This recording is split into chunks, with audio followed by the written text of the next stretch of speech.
বিকেলবেলা বন্ধুদের সাথে কথা বলতে বলতে রাস্তা দিয়ে হেঁটে যাচ্ছি।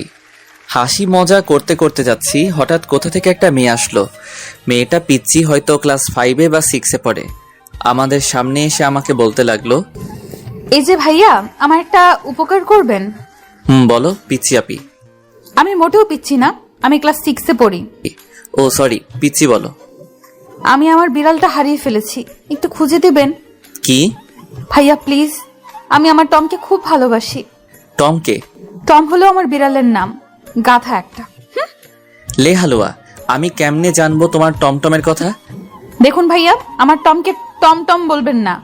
আচ্ছা তুমি কি পাগল? আপনাকে আমি। এই বলে আমার হাতে কামড় দিয়ে দৌড়ে চলে গেল। এসব আমার বন্ধুরা দেখে হাসতে লাগলো। আমি ব্যথায় মা গো বাবা গো বলে চিল্লাচ্ছি, আর হারামি বন্ধুরা দাঁত কেলিয়ে হাসছে। তখন জিহাদ বলল, দোষ, কামড়টা কেমন লাগলো? আরে শালা মজা নিস, এদিকে আমি ব্যথায় মরছি। তোর কপাল এটাই ছিল। কি সুন্দর করে কামড় দিল। মেয়েটা এমন কেন করলো রে? তুমি চান্দু মেয়েটাকে পাগল বলবা, আর মেয়েটা তোমায় চুমু দিবে? চুমু দিলে না করি না, আমার মন অনেক বড়, সেখানে সবার জায়গা হবে। সবাইকে বোনের নজরে দেখবি। দেখলি না মেয়েটা তোকে কি সুন্দর করে ভাইয়া ডাকলো। ভাইয়া থেকে জামাই হব, তোদের কথা দিলাম। তার মানে আমাদের লেখক প্রেমে পড়েছে, এটাও সম্ভব? না মানে হাত ব্যথা করছে, চল। কথা এড়িয়ে যাচ্ছিস কেন? তুই ব্যথায় মরে যাওয়ার আগে স্বীকার কর। ঠিক, স্বীকার কর, না হলে ছাড়ছি না। আরে ধুর, রাগ দেখিয়ে লাভ নাই চান্দু। প্রেমে পড়ছি, এবার ছেড়ে দে। এরপর হাত ধরে বাসায় চলে যেতে লাগলাম। এবার আমার পরিচয়টা দেই, আমি শাহরিয়ার রহমান, এবার এসএসসি দিব। বাবা মার তৃতীয় সন্তান, আমি ছোট, আমার বড় ভাই আর আপু আছে, বাবা আইনজীবী, মা গৃহিণী। আমি বাসায় গিয়ে কলিং বেল দিলাম, একটু পর ভাবি এসে দরজা খুলে দিল। ভাবি, খুব খিদে পেয়েছে। সোফায় বস, চা আর বিস্কুট দিচ্ছি। আচ্ছা ঠিক আছে মা, কই? রুমে আছে হয়তো। এরপর ভাবি চলে গেল, আমি সোফায় বসে ফোন টিপছি। একটু পর ভাবি চা বিস্কুট নিয়ে আসলো, আমি চা খাচ্ছি আর ভাবির সাথে গল্প করছি। তখন ভাবি বলল, শারিয়ার আমাকে নিয়ে আমাদের বাসায় যাবে? কেন ভাইয়া? তোমার ভাই তো ভাই, আর তার কোনো সময় নেই, তাই বললো তোমাকে নিয়ে যেতে। ও আচ্ছা, কবে যাবে? কালকে যাব। আচ্ছা তাহলে আমি কালকে স্কুল শেষে নিয়ে যাব। আচ্ছা এখন গিয়ে পড়তে বসো কেমন? এরপর আমি আরো কিছুক্ষণ গল্প করে রুমে গিয়ে পড়তে বসলাম। কিন্তু আমার একটা অভ্যাস, পড়তে বসলে ফোন টিপি, তাই দুইটাই করতে লাগলাম। একটু পর আপু আসলো, আপু এসে ঝাড়ি দিয়ে বলল, কিরে পড়তে বসে ফোন টিপিস কেন? আমার মনে রং লাগছে এই জন্য। চুপচাপ পড়তে বস। তুই প্রেম কর, যা। থাপ্পড় দিব একটা, সে তোর দুলাভাই হয়। হইছে, যা তো, বিরক্ত করিস না। এরপর চলে গেল। আমিও মোটামুটি কালকের পড়া শেষ করে রাতের খাবার খেতে গেলাম। খাবার খেয়ে রুমে এসে ফোনটা চার্জে দিয়ে শুয়ে পড়লাম। আর তখনই মনে হলো রাস্তায় দেখা সেই পিচ্চি মেয়েটার কথা। আমি মেয়েটার কথা ভাবছি আর একা একা হাসছি। সত্যি মেয়েটা অনেক সুন্দর। এই পিচ্চি মেয়েটা যদি আমার বউ হতো কত ভালো হতো। আচ্ছা, তার নামটা জানা হলো না, কি করা যায়? কালকে কি মেয়েটা সেখানে আসবে? আর আসবে কেন? মেয়েটা তো পিচ্চি।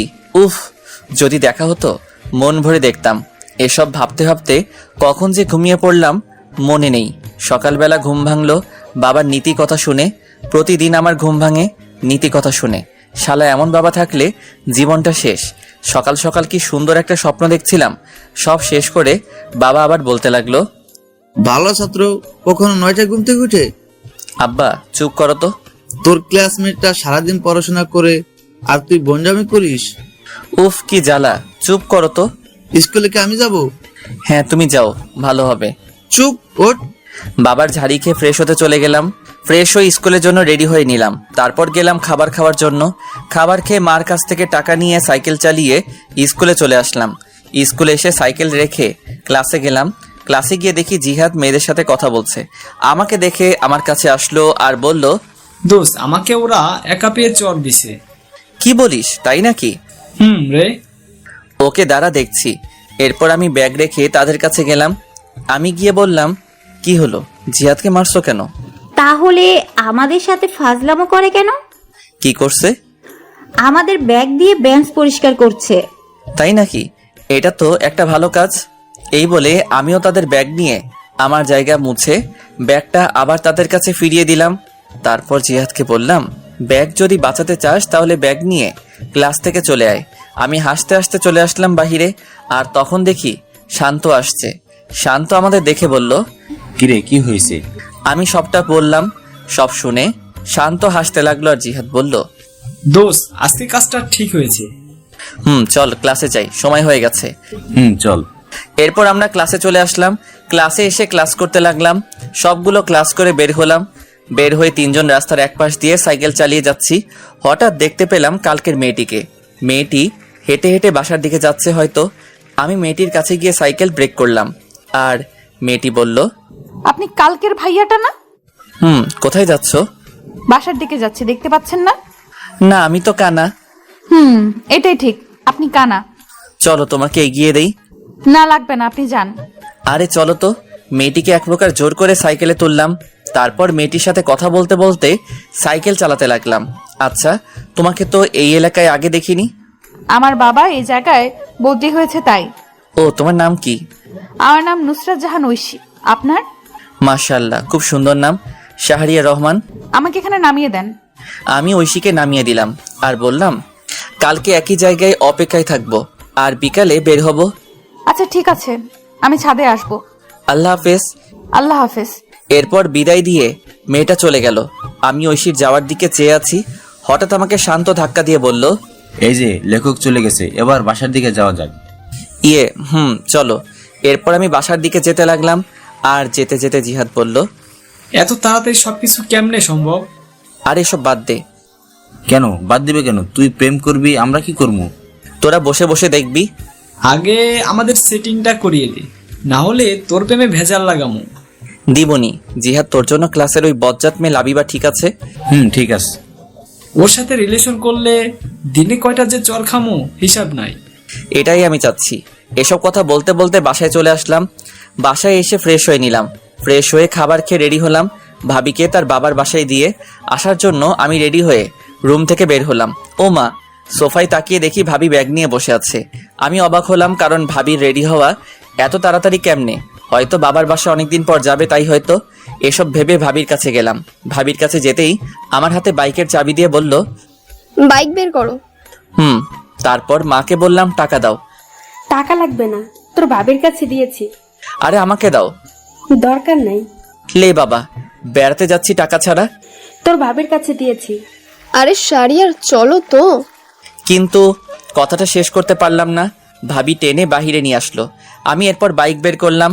তারপর ভাবির সামনে গেলাম। ভাবি উঠে বসলো, আর উঠে আমার কাঁধে হাত রাখলো। আমি ভাবিকে নিজের বোনের মতো মনে করি। তারপর বাইক চালাতে লাগলাম। উদ্দেশ্য ভাবির বাসা। বাইক চালাচ্ছি, হঠাৎ করে বাইকের তেল শেষ হয়ে গেল। তারপর আর কি, বাইক কিছু দূর হাঁটিয়ে তেল ভরলাম, তবে টাকা ভাবি দিয়েছে। তারপর আবার চলতে শুরু করলাম। ভাবির বাসায় যেতে প্রায় বিকাল হয়ে গেল। তারপর গিয়ে আন্টি আঙ্কেলকে সালাম দিয়ে ভিতরে গেলাম। ভাবির একটা ছোট ভাই আছে আমার বয়সী, তার নাম আবির। গিয়ে দেখি শুয়ে শুয়ে ও ফোন টিপছে।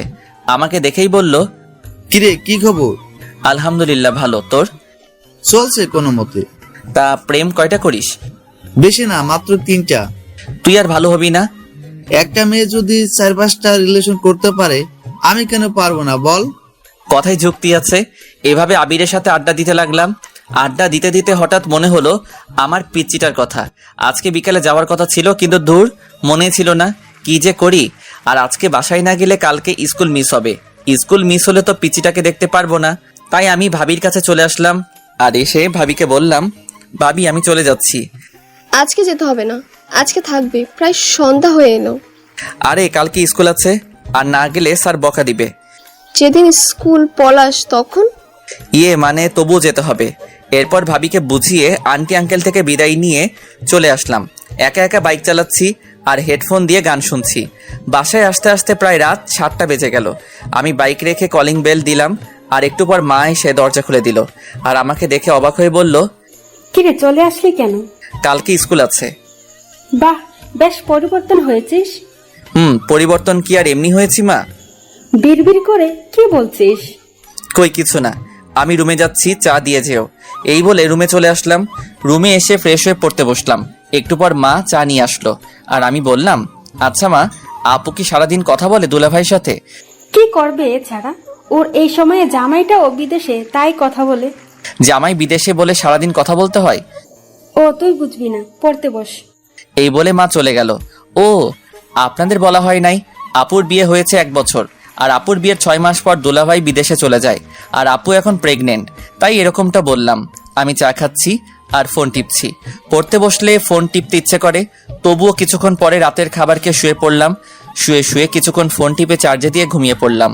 সকালে প্রতিদিনের মতো বাবার নীতি কথা শুনে ঘুম ভাঙলো। তারপর উঠে ফ্রেশ হয়ে নিলাম। ফ্রেশ হয়ে রেডি হয়ে খাবার খেতে গেলাম। খাবার খেয়ে বাইকটা বের করলাম, কারণ আজকে বাইক দিয়ে যাব, যেহেতু বাইকের চাবি আমার কাছে। আমি জিহাদকে কল দিয়ে বললাম মোড়ে দাঁড়াতে, শান্তকে নিয়ে। এরপর আমি মোড়ে আসলাম। মোড়ে এসে তাদের সাথে নিয়ে স্কুলে চলে আসলাম। স্কুলে এসে যথাক্রমে ক্লাস করতে লাগলাম। ক্লাস শেষ করে বের হলাম, আর আমি বললাম দোস্ত তোরা হেঁটে আয়, আমি তোর ভাবিকে বাসায় দিয়ে আসি। আচ্ছা, কিন্তু জিহাদ কই? আমি দূরে তাকিয়ে দেখি একটা মেয়ের সাথে কথা বলছে। আমি ডাক দিলাম। আমি ডাক দিতেই হেসে দিল। আমাদের বোঝার বাকি রইল না, জিহাদ পটানোর চেষ্টা করছে। আমি শান্তকে বললাম তুই জিহাদকে নিয়ে আয়, আমি যাচ্ছি। ঠিক আছে। এরপর আমি বিদায় দিয়ে চলে আসলাম ঐশীর স্কুলের সামনে। এসে দেখি ঐশী স্কুলের সামনের দোকান থেকে ফুচকা খাচ্ছে। আমি দূর থেকে ফুচকা খাওয়া দেখছি আর একা একা হাসছি। হঠাৎ 2টা ছেলে এসে প্লেট নিল আর ঐশীর হাত ধরতে লাগলো। আমি এটা দেখে বাইক নিয়ে ঐশীর সামনে গেলাম আর বললাম উঠো। ঐশী আমাকে দেখে হাসি দিল, তারপর উঠে বসলো। আমি ফুচকার টাকা দিয়ে চলে আসলাম। ছেলেগুলো আর কিছু বলল না। আমি একটা পার্কে নিয়ে আসলাম আর এসে একটা জায়গায় বসলাম। আর তখন ঐশী বলল কালকে বিকেলে আসেননি কেন? আসলে ভাবিকে নিয়ে তার বাবার বাসায় গিয়েছিলাম। ও আচ্ছা, আমাকে বাসার সামনে নামিয়ে দিয়ে আসেন, দেরি হলে মা বকা দিবে। আচ্ছা, কিছু খাবে? না, খাবো না। জানেন মা আমাকে বাসায় একটুও সময় দেয় না, বাবাও না, আমি একা। কেন, আমি আছি তো। আজকে আমি খুব ভয় পেয়েছিলাম। আমি থাকতে তোমার কিছু হবে না, ছায়া হয়ে পাশে থাকবো। আমার বন্ধু হবেন? কি মনে হয়? বন্ধু তাহলে। বাসায় তোমার আম্মু কি করে? সারাদিন ফোনে মিটিং নিয়ে থাকে আর আমাকে একটু একটু বকা দেয়। ও, চিন্তা করো না, তোমার ফোন আছে। আমার সময় কাটানোর জন্য বাবা আমাকে গেমস খেলার জন্য কিনে দিয়েছে। তোমার নাম্বারটা দিবা? নাম্বার তো মুখস্থ নাই। তাহলে আমারটা নাও। এই বলে আমি ব্যাগ থেকে কাগজ বের করে নাম্বারটা লিখে দিলাম। এরপর ঐশীকে নিয়ে তার বাসার সামনে নামিয়ে দিলাম। নামিয়ে দিয়ে বিদায় দিয়ে চলে আসলাম। আর আসার সময় বললাম কল দিতে। এরপর আমি জিহাদ আর শান্তর কাছে চলে আসলাম। আমি কিছু দূর আসতেই দেখি শান্ত আর জিহাদ হেঁটে হেঁটে এদিকে আসছে। আমি গিয়ে তাদের সামনে ব্রেক করলাম আর উঠতে বললাম। এরপর ওদের নিয়ে ঘুরতে লাগলাম। কিছুক্ষণ ঘুরে ওদের বাসায় নামিয়ে দিয়ে আমি আমার বাসায় চলে আসলাম। বাসায় এসে ফ্রেশ হয়ে খাবার খেয়ে বিছানায় শুয়ে পড়লাম। আর তখনই আমার ফোনে একটা কল আসলো।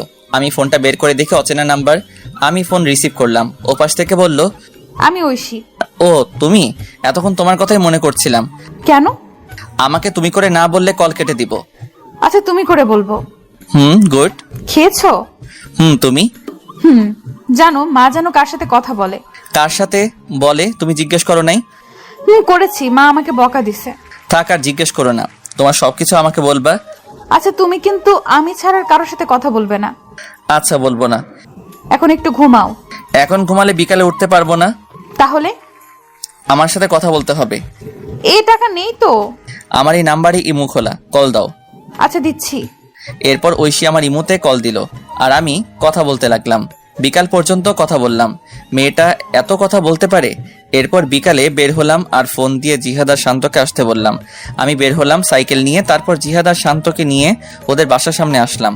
আমি এসে কল দিলাম আর বললাম সাদে আসতে। একটু পর সাদে এসে কল দিল। আমি দূর থেকে দেখছি আর কথা বলছি। এভাবে চলে 1টা বছর। আমি এসএসসি দিলাম আর মোটামুটি ভালো রেজাল্ট করলাম। আর এখন ঐশী এখন আমাকে ছাড়া কিছু বোঝে না, কিন্তু এখনো পর্যন্ত ভালোবাসি কথা বললো না। আমি নতুন কলেজে ভর্তি হলাম, 3জন একই কলেজে ভর্তি হলাম। আর আপুর একটা ছেলে হয়েছে আর ভাবিও প্রেগনেন্ট। এইভাবে চলছিল দিনকাল। একদিন আমি ফোন রেখে কলেজে চলে গিয়েছিলাম আর সবার সাথে আড্ডা দিয়ে বিকালবেলা বাসায় ফিরলাম। বাসায় ফিরে ফোন হাতে নিয়ে দেখি 78টা মিস কল। আমি সাথে সাথে কল দিলাম আর কল দিতেই কল ধরলো। ওপাশ থেকে কান্নার আওয়াজ আসছে। আমি বুঝতে পারলাম আমার পিচিটা কান্না করছে। এই তুমি আজকে স্কুলে আসলে না কেন? তোকে আমি সকালে কল দিয়েছি, ধরিস নাই কেন? আসলে ফোন রেখে কলেজে গিয়েছিলাম তাই। তোর উপর রাগ করে স্কুলে যাইনি। সরি, এই কানে ধরছি, আর হবে না। কিন্তু ঐশী কান্না করছেই, এবারের মতো ক্ষমা করো। আজকে আমার জন্মদিন, তাই আজকে আসবা তুমি। আচ্ছা ঠিক আছে। তোমার বন্ধুদের নিয়ে আসবে। এবার হাসো। হয়েছে, পাম দিতে হবে না। পাগলি একটা। এরপর তার সাথে কথা বলা শেষ করে বিকেলবেলা বের হলাম। তারপর জিহাদ আর শান্তকে আসতে বললাম আর ওদের নিয়ে মার্কেটে আসলাম। মার্কেটে এসে একটা উপহার কিনলাম, কিনে বের হলাম। তারপর বাইক নিয়ে চলে আসলাম। আমরা বাইক পার্ক করে ভিতরে গেলাম। গিয়ে দেখি ঐশী তার বান্ধবীদের সাথে কথা বলছে। আমাদের আসতে দেখে আমাদের কাছে আসলো আর এসে বলতে লাগলো, এত দেরি হলো কেন? আসলে রাস্তায় অনেক জ্যাম। হয়েছে, আর বলতে হবে না, চলো ভেতরে যাই। চলো। এরপর আমরা ভিতরে গেলাম। ঐশী তার মা বাবার সাথে পরিচয় করিয়ে দিল, কিন্তু আমি ওর মায়ের সাথে কথা বলে তেমন ভালো মানুষ মনে হলো না, একটু অহংকারী। ওর বাবা অনেক ভালো মানুষ, আমাদের সাথে বেশ আড্ডা দিতে লাগলো। এইভাবে চলে গেল বেশ কিছুক্ষণ। তারপর কেক কাটা হলো। কেক কাটার পর ঐশী সবাইকে কেক খাইয়ে দিল। যখন আমার কাছে আসলো তখন কানের কাছে এসে বলল, এখন কেক খান, পরে আপনার কপালে মায়ের আছে, সকালেরটা ভুলিনি। না মানে। এরপর ঐশী আমাকে কেক খাইয়ে দিল, তারপর চলে গেল। তারপর আমরা খাওয়া দাওয়া করলাম, সবাই চলে যেতে লাগলো বিদায় দিয়ে। তাই আমরাও চলে যাওয়ার জন্য আঙ্কেলের কাছ থেকে বিদায় দিলাম। বিদায় দিয়ে ঐশীর কাছে আসলাম। ঐশীর কাছে এসে বললাম, যাচ্ছি তাহলে। তখন আমাকে একটা নীরব জায়গায় টেনে নিয়ে আসলো আর এসে আমাকে কিল ঘুষি মারতে লাগলো। আমি এসব কাণ্ড দেখে একা একা হাসছি। আর কোনো দিন যদি দেখি আমার সাথে এমন করতে। আর করব না, এবার খুশি? খুশি, সাবধানে যেও। এরপর বিদায় দিয়ে চলে আসলাম। আমি জিহাদ আর শান্তকে তাদের বাসায় নামিয়ে দিয়ে আমি আমার বাসায় চলে আসলাম। বাসায় এসে ফ্রেশ হয়ে পড়তে বসলাম। পড়ছি তখনই ঐশী কল দিল। আমি ফোনটা রিসিভ করলাম। আসসালামু আলাইকুম। ওয়ালাইকুম আসসালাম। কি করো? এই তো পড়ছি, তুমি? আমিও পড়তে বসলাম। শোনো না, বলো। আমি না একজনকে ভালোবাসি। সাথে সাথে মনটা খারাপ হয়ে গেল, হাসি মুখটা মলিন হয়ে গেল। তখন আমি বললাম, ও ভালো তো। তুমি কালকে ওই জায়গায় আসবে। কলেজ শেষ করে সময় পেলে আসবো। আসতে হবে। আর শাড়িটা কিন্তু খুব সুন্দর হয়েছে। ধন্যবাদ। কালকে স্কুলে যাব না, বুঝলে? আচ্ছা ঠিক আছে। এরপর আরও কিছু কথা বলে ফোনটা রেখে দিলাম আর বলতে লাগলাম, আমি যে তোমায় বড্ড বেশি ভালোবাসি। কেন বুঝতে পারো না? আমার চোখের সামনে অন্য কারো হাত ধরে বলবে এটা আমার ভালোবাসার মানুষ। কালকে এই দৃশ্য আমার জন্য অপেক্ষা করছে। না, আমি পারবো না তোমায় ছাড়া থাকতে। এই বলে নিজের হাত কেটে ফেললাম। নিজের হাত থেকে যতটা না ব্যথা অনুভব হচ্ছে তার চেয়ে বেশি কষ্ট হয়েছিল। মনে হচ্ছিল এখনই যদি মারা যেতাম হয়তো সবকিছু ঠিক হতো, এটাই ভালো হতো। হঠাৎ মনে হলো কেউ আসছে আমার রুমে। আমি তাড়াতাড়ি করে রুম থেকে ব্যান্ডেজ নিয়ে ওয়াশরুমে চলে গেলাম। ওয়াশরুমে গিয়ে ব্যান্ডেজ করে বের হলাম। বের হতেই আমাকে মা বলতে লাগলো, কি রে, তোর হাতে কি হয়েছে? আসলে পড়ে গেছিলাম তো তাই। দেখে চলবি না, কি যে করিস। মা কিছু হবে না, তুমি যাও, আর আমি খেয়ে আসছি। খাবো না? আচ্ছা। এরপর মা চলে গেল। আমি বিছানায় শুয়ে পড়লাম। শুয়ে শুয়ে ঐশীর কথা ভাবছি। মেয়েটা কি সত্যি আমাকে ছেড়ে চলে যাবে? তাকে ছাড়া কি করে থাকবো? এসব ভাবতে ভাবতে কখন যে ঘুমিয়ে পড়লাম মনে নেই। সকালবেলা ঘুম থেকে উঠে ফ্রেশ হয়ে রেডি হয়ে নিলাম। তারপর অল্প খাবার খেয়ে কলেজে চলে আসলাম। আসলে সব কিছু করছি আগের মতো, কিন্তু ওই যে মন ভালো না থাকলে কিছু ভালো লাগে না। কলেজে গিয়ে চুপচাপ বসে আছি আর সবার সাথে হাসি মুখে কথা বলছি। এভাবে কলেজের ক্লাস শেষ করে বন্ধুদের সাথে করে নিয়ে সেই জায়গায় চলে আসলাম। আসতে অনেকটা দেরি হয়েছে। আমি এসে দেখি একটা পিচ্চি মেয়ে শাড়ি পরে বসে আছে। আমি ভালো করে দেখলাম এটা আমারই পিচ্চি। পাগলিটাকে আজ খুব সুন্দর লাগছে। কাজল কালো দুটি চোখ, পাতলা দুটি ঠোঁটে হালকা লিপস্টিক আর হাতে কাচের চুড়ি, দেখতে বউ বউ লাগছে। আমি কাছে গেলাম। আমি যেতেই আমার থেকে মুখ ঘুরিয়ে বসে পড়ল। এসব আমার বন্ধুরা দেখে হাসতে হাসতে অন্য পাশে চলে গেল। আমি ঐশীর সামনে গিয়ে বললাম, এই কলেজে ক্লাস ছিল। তোর হাতে কি হয়েছে? হাতে ব্যান্ডেজ কেন? মানে কেটে গেছে। আমার তো কাটা মনে হচ্ছে না, অন্য কিছু মনে হচ্ছে। আরে বাদ দাও, তোমার ভালোবাসার মানুষটা কই? কুত্তা, তুই বুঝতে পারিস না আমি তোকে ভালোবাসি? এই বলে আমাকে জড়িয়ে ধরলো শক্ত করে। আমিও শক্ত করে জড়িয়ে ধরলাম। আমি জানি তুমি আমার জন্য পাগলামি করছো। তুমি কি করে বুঝতে পারলে?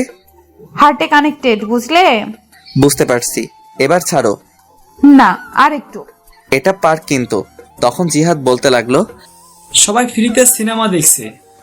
আমি কথাটা শুনে ছেড়ে দিলাম। আর ঐশী বলল, আমার চকলেট কই? মনে নেই, কি? যাওয়ার সময় কিনে দিব। এবার খুশি? এবার চলো একটু ঘুরবো। এরপর জিহাদ আর শান্ত চলে গেল। তাদের নাকি বাসায় কাজ আছে। আমি ঐশীকে নিয়ে বিকাল পর্যন্ত ঘুরে তাকে একটা রিকশায় তুলে দিয়ে বাসায় চলে আসলাম। বাসায় এসে আপু ঝাড়ি দিতে শুরু করলো। কলেজ কি মাত্র শেষ হলো? আড্ডা দিছি। এত আড্ডা কিসের? আমি কোনো কথা না বলে রুমে গিয়ে ফ্রেশ হয়ে নিলাম। তারপর মাকে বললাম খাবার দিতে। এরপর আমি খাবার খেয়ে ছাদে এসে ঐশীকে কল দিলাম। কল হতেই কল ধরলো। আমি ঐশীর সাথে কথা বলতে লাগলাম। এইভাবে চলছিল আমাদের দুষ্টু মিষ্টি ভালোবাসা। 2 বছর পর আমি ইন্টার পরীক্ষা দিয়ে বেকার বসে আছি, আর ওদিকে ঐশী এবার ক্লাস 9-এ উঠেছে। তাই সারাদিন ঐশীর সাথে কথা বলি। একদিন রাতে ঘুমিয়ে আছি, হঠাৎ আমার ফোনে কল আসলো। আমি ফোনটা হাতে নিয়ে দেখে ঐশী ফোন দিয়েছে। আমি ঘুম ঘুম চোখে রিসিভ করলাম। রিসিভ করতেই ওপাশ থেকে কান্নার শব্দ ভেসে আসলো। আমি কান্নার শব্দ পেয়ে বিছানা থেকে উঠে বসলাম আর বলতে লাগলাম, এই কান্না করছো কেন? আমাকে বাঁচাও, আমার মা বাবা আমাকে মেরে ফেলবে। মানে কি বলো? তুমি এখন কোথায়? আমি এখন এই জায়গায় লুকিয়ে বসে আছি, বাবা মা আমাকে খুঁজছে। আমি এখনই আসছি। এই বলে আমি ফোন কেটে দিয়ে রেডি হয়ে সাইকেল নিয়ে চলে আসলাম। এসে সেই জায়গায় আসলাম, আর আমাকে দেখে ঐশী আমার সাইকেলে উঠে বসলো আর বলতে লাগলো, তাড়াতাড়ি চলো। আমি তাড়াতাড়ি সাইকেল চালাতে লাগলাম। তখন একবার পিছনে তাকিয়ে দেখি একটা গাড়ি জোরে আমাদের দিকে আসতে লাগলো। আর তখন ঐশী বলতে লাগলো, এই তারা এসে পড়লো, তাড়াতাড়ি যাও। আমি সাইকেল জোরে চালাতে লাগলাম আর সোজা স্টেশনে আসলাম। দেখি একটা ট্রেন ছেড়ে যাচ্ছে। আমি সাইকেল থেকে নেমে ঐশীকে নিয়ে চলন্ত ট্রেনে উঠে পড়লাম। আর তাকিয়ে দেখি ঐশীর বাবা মা গাড়ি থেকে নেমে বলতে লাগলো, দেখ মেয়েটা চলে গেল, এবার সবকিছু পুলিশকে না বললেই হয়। এদিকে আমি ট্রেনে উঠে হাঁপাতে লাগলাম আর ঐশীও হাঁপাতে লাগলো। আমি ট্রেনের ভিতরে গেলাম আর একটা ফাঁকা জায়গা দেখে ঐশীকে নিয়ে বসে পড়লাম। অনেকক্ষণ চুপ থাকার পর আমি বললাম, কি হয়েছে আমাকে সব বলো। শোনো তাহলে। বাবা মা রাতের বেলায় আলোচনা করছিল।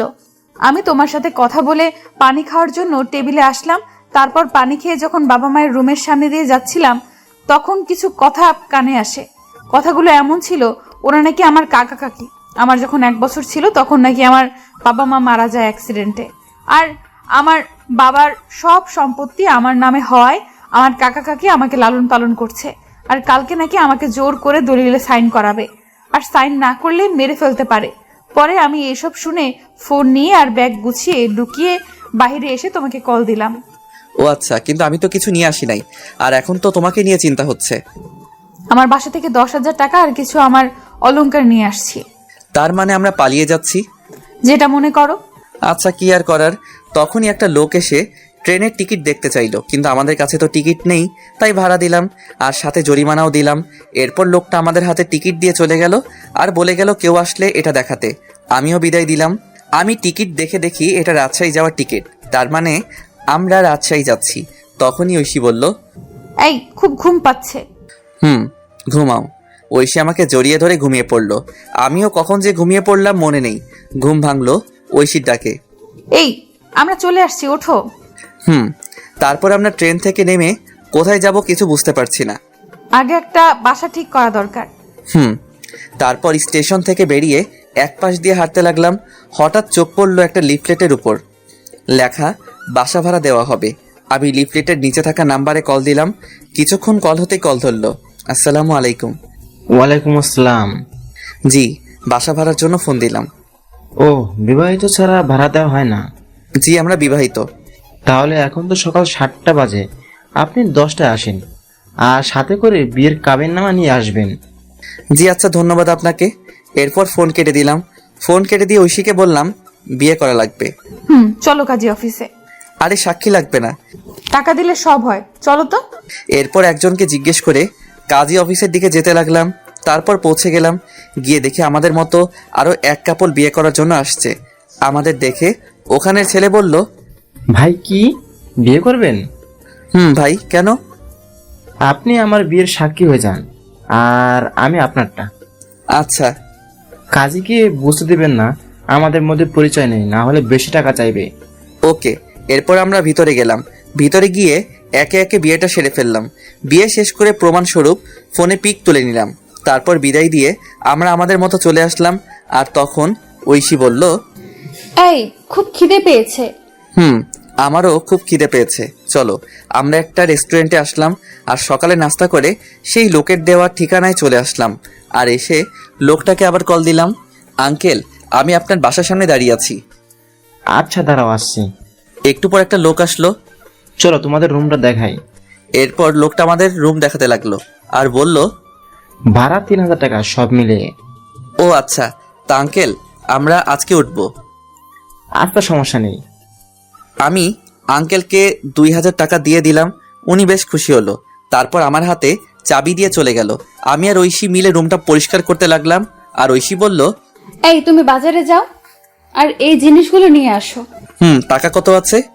আছে 5000 টাকা। এগুলোতে হবে? শোনো, বাজার করবা আর রান্না করার জন্য হাঁড়ি পাতিল আর 2টা প্লেট আর বিছানার জিনিসপত্র যা যা লাগে নিয়ে আসবে। ফ্লোরে বিছানা করবা, তাহলে চকির টাকাটা সেভ হবে। যাও তুমি। এরপর আমি একটা কাগজে লিখে চলে আসলাম বাজারে। এসে সবকিছু কিনতে লাগলাম আর আমার জন্য কিছু মার্কেট করলাম বাসায় পরার জন্য। ঐশীর কাপড় নিয়ে আসছে, তাই তার জন্য করতে হলো না। এসব কিনে বাসায় আসতে দুপুর হয়ে গেল। দুপুরে বাসায় এসে আমি সবকিছু গোছাতে লাগলাম আর ঐশী রান্না করতে গেল। আমি জানি ঐশী তেমন কোনো রান্না পারে না। পিচ্চি একটা মেয়ে, মাত্র ক্লাস 9-এ উঠলো। আমি সবকিছু গুছিয়ে রান্নাঘরে গেলাম। গিয়ে দেখি পাগলিটা আমার জন্য ডিম ভাজি করছে। আমি গিয়ে পিছন থেকে জড়িয়ে ধরলাম আর ঐশী বলল, এই যে এখন গোসল করে আসো, তারপর খাবার খাবে। কি ডিম ভাজি করেছো? আসলে আমি ডিম ভাজি ছাড়া আর কিছুই পারি না। দূর পাগলি, আমার সমস্যা হবে না। তারপর গোসল করতে গেলাম। গোসল শেষ করে বের হয়ে দেখি পাগলিটা আমার জন্য খাবার নিয়ে বসে আছে। আমিও গিয়ে বসে পড়লাম। খাইয়ে দাও। তুমি পিচ্ছি যে খাইয়ে দেব? আমি পিচ্ছি, আমাকে খাইয়ে দাও। ও তাই? এরপর আমি ঐশীকে খাইয়ে দিতে লাগলাম। ঐশীও আমাকে খাইয়ে দিতে লাগলো। খাওয়া দাওয়া শেষ করে বিছানায় শুয়ে পড়লাম। আমি শুয়ে শুয়ে ভাবছি আমাকে কোনো কাজ করতে হবে। যেভাবে হোক। তখনই ঐশী আসলো। সোজা আমার বুকে এসে বলল, এই আমার না পড়াশোনা করে ডাক্তার হতে ইচ্ছে করে। ঠিক আছে, আমি তোমার স্বপ্ন পূরণ করব ইনশাল্লাহ। এবার চুপ করে ঘুমিয়ে পড়ো। মাথায় হাত বুলিয়ে দাও। আচ্ছা, এবার তো ঘুমাও। এরপর ঐশী আমাকে মাথায় হাত বুলিয়ে দিতে লাগলো। আমি কখন যে ঘুমিয়ে পড়লাম মনে নেই। যখন ঘুম ভাঙলো তখন দেখি পাগলিটা আমাকে জড়িয়ে ধরে ঘুমিয়ে আছে। আমি ডাক দিলাম না। ঠোঁটের উপর চুলগুলো এসে দোলা দিচ্ছে। আমি আর লোভ সামলাতে পারলাম না, দখল করে নিলাম ঐশীর ঠোঁটগুলো। একসময় ঐশীও আমাকে রেসপন্স দিতে লাগলো। আমি তার রেসপন্স পেয়ে পাগলের মতো চুমু দিতে লাগলাম। আমি পাগলের মতো আদর করেই যাচ্ছি, কিন্তু একসময় মনে হলো কাজটা ঠিক হচ্ছে না। ঐশী এখনো ছোট, তাকে এই সময় এটা করা ভালো হচ্ছে না। আমি আদর করা বাদ দিয়ে শক্ত করে জড়িয়ে ধরলাম। আর আমার এসব অবস্থা দেখে ঐশী বলল, এই কি হলো? এটা ঠিক হচ্ছে না। কেন? আমি তোমার বিয়ে করা বউ। যদি বাচ্চা পেটে আসে তাহলে তুমি নিজেকে সামলাবে নাকি পেটের বাচ্চাকে সামলাবে? কিন্তু আমি যে চাই। আগে তুমি বড় হও সেদিন। আমি এখন যথেষ্ট বড় হয়েছি। আরো বড় হতে হবে। কলেজে উঠো তারপর। এতদিন পারবে না থাকতে? চুপ। আর একটা ওর কথা না। আমি বাহিরে যাব। কেন? কালকে তোমার স্কুলে ভর্তি করতে যাব আর কাজ খুঁজতে। আমার গলার হারটা নিয়ে যাও, না হলে ভর্তি হব কিভাবে? কিন্তু এটা কি ভালো হবে? শোনো, টাকা হলে সব কিনতে পারবো। এরপর আর কি, আমি উপর থেকে উঠে রেডি হয়ে নিলাম। রেডি হয়ে এটা নিয়ে বেরিয়ে পড়লাম আর একটা দোকানে এসে এটা বিক্রি করলাম। বিক্রি করে মোট 7000 টাকা পেয়েছি। তারপর একটা স্কুলে গেলাম। স্কুল অনেক আগে ছুটি হয়েছে। দেখি অফিস রুম খোলা আছে। আমি অফিসের ভিতরে গিয়ে ভর্তির বিষয়ে কথা বললাম। তারপর হেড স্যার বললেন কালকে নিয়ে আসতে। তারপর আমি বেরিয়ে আসলাম। বেরিয়ে এসে একটা চায়ের দোকানে আসলাম। এসে চাচাকে চা দিতে বললাম। চাচা চা দিল আর তখনই একটা লোক এসে চাচাকে খারাপ ভাষায় গালি দিতে লাগলো আর চাঁদা দিতে বলল। চাচা প্রথমে না করলো, কিন্তু লোকটা শুনলো না আর লোকটা চাচাকে একটা থাপ্পড় দিল। আমি সাথে সাথে লোকটাকে মারতে লাগলাম। একসময় লোকটা দৌড়ে চলে গেল আর চাচা আমাকে বলল, বাবা তোমায় কি বলে ধন্যবাদ দিব? আরে চাচা কি বলেন, আপনি আমার বাবার মতো। বসো বাবা, তোমাকে তো এই এলাকায় আগে কখনো দেখিনি। জি, আমি এই এলাকায় নতুন। ও আচ্ছা, বসো চা খাও। আচ্ছা চাচা, কোনো কাজ আছে? বেকার বুঝি? জি চাচা, যে কোনো কাজ হলেই চলবে। তুমি তো ভালো ঘরে ছিলে, তোমাকে কি সিএনজি চালাতে বলা যায়? সমস্যা নেই চাচা, সিএনজি চালাতে পারবো। চলো তাহলে আমার সাথে। এরপর চাচা আমাকে নিয়ে একটা সিএনজি গ্যারেজে আসলো আর এসে কথা বলল। কথা বলে আমার হাতে সিএনজি এর চাবি দিল আর একটা লোক এসে আমাকে সিএনজি চালানো শিখিয়ে দিল। এসব করতে করতে সন্ধ্যা হয়ে গেল। তাই ভাবলাম প্রথমবার একটা ভাড়া মেরে আসি। যেই ভাবা সেই কাজ। আমি বেরিয়ে পড়লাম সিএনজি নিয়ে। একটা মোড়ে এসে বসে আছি। হঠাৎ একটা মহিলা আসলো আর বলল, এ জায়গা যাবে? আমি বললাম জি ওঠেন। মহিলাটি উঠলো। আমি বললাম আমি তো তেমন চিনি না, আপনি একটু দেখিয়ে দিলে ভালো হতো। ওকে, সমস্যা নেই। এরপর মহিলাটা আমাকে রাস্তা দেখিয়ে দিল। আমি মহিলাটির জায়গায় নামিয়ে দিলাম। তারপর মহিলাটি আমাকে 100 টাকা দিল। আন্টি আমি তো ভাড়া জানি না। আরে ভাড়া 80 টাকা, আর তুমি 100 টাকা রেখে দাও। না আন্টি, আমার কাছে 20 টাকা আছে, নিন। এই বলে আমি 20 টাকা দিয়ে চলে আসলাম। এভাবে রাত 10টা পর্যন্ত ভাড়া মারলাম। মোট 400 টাকা ভাড়া মারলাম। তারপর সিএনজি জমা দিলাম আর 150 টাকা সিএনজির মালিককে দিয়ে আমি বাসায় চলে আসলাম। বাসায় আসার আগে কিছু চকলেট নিলাম। বাসায় এসে দেখি পাগলিটা খাবার নিয়ে বসে আছে। আমাকে দেখে বলল, এতক্ষণ কই ছিলা? কাজে। যাও ফ্রেশ হয়ে আসো। আর তোমার শরীরের এই অবস্থা কেন? আরে কিছু না, বলো বলছি। আমি সিএনজি চালাই। এই কথা শুনে ঐশী কান্না করতে লাগলো। আমি বললাম, এই পাগলি কান্না করো কেন? তুমি আমার জন্য এত কষ্ট করছো? খুব ভালোবাসি যে। আমিও খুব ভালোবাসি পাগল। আমি ফ্রেশ হয়ে আসি পাগলি, এত কান্না করে না। যাও। এরপর আমি ফ্রেশ হতে গেলাম। তারপর ফ্রেশ হয়ে এসে বসলাম খাবার খাওয়ার জন্য। বাহ, আজ দেখি ডাল রান্না করলা। ইউটিউব দেখে সব শিখবো আর রান্না করব। তাই নাকি? হা করো। এরপর ঐশী আমাকে খাইয়ে দিতে লাগলো, আমিও খাইয়ে দিলাম। তারপর খাবার খেয়ে শুয়ে শুয়ে ফোন টিপছে আর একটু পর ঐশী আমার বুকে আসলো আর বলল, এই যে আজকে কিন্তু বাসর রাত। জি ম্যাডাম। আদর দাও। না, আগে তোমার বয়স 18 হোক। উফ, যাও লাগবে না। এই বলে বুক থেকে নেমে ওদিকে ফিরে শুয়ে পড়লো। আমি ফোনটা রেখে পিছন থেকে জড়িয়ে ধরলাম আর জড়িয়ে ধরতেই কেঁপে উঠলো। আমি তাকে আমার দিকে ফিরিয়ে ঠোঁটে আলতো করে চুমু দিলাম।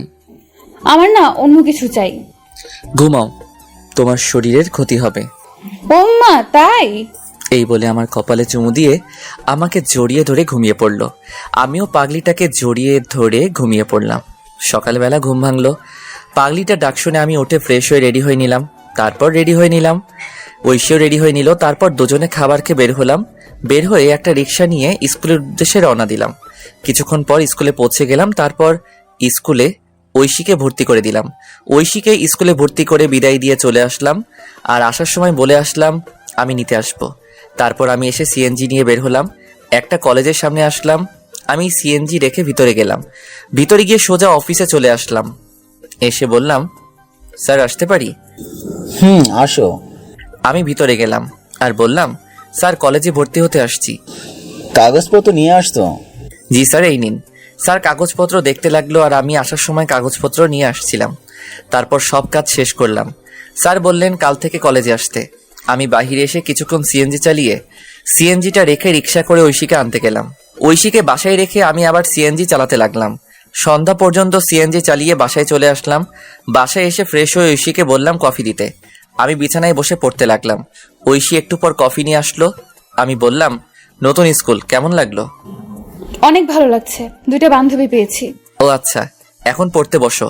তুমি কলেজে ভর্তি হয়েছো? কালকে থেকে কলেজে যাব। আচ্ছা। এরপর আমি পড়তে লাগলাম আর ঐশীও পড়তে লাগলো। পড়াশোনা শেষ করে খাবার খেয়ে ঘুমিয়ে পড়লাম।